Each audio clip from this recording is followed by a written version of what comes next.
Presented by Jyotish recording studio धाबजिया।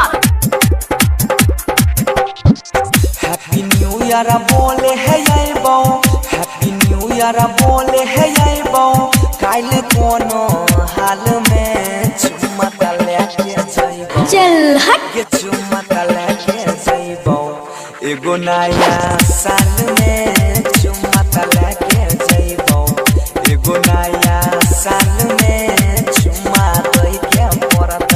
अच्छा अच्छा अच्छा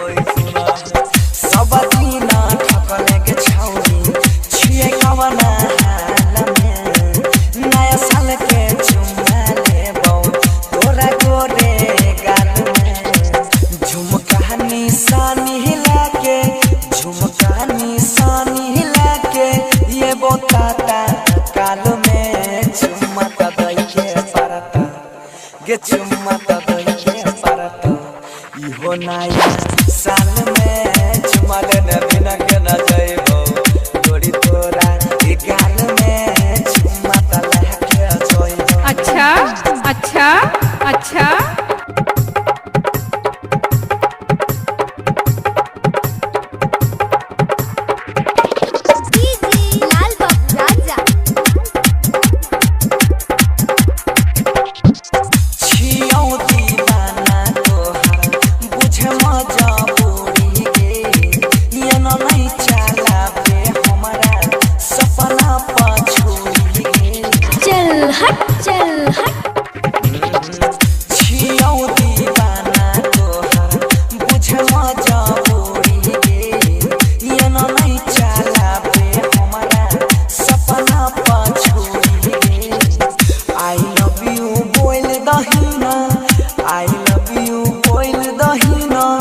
अभी फिलहाल में चुम्मा दई के परत, गे चुम्मा दई के परत, दोनों गोरे गाल में चुम्मा लेने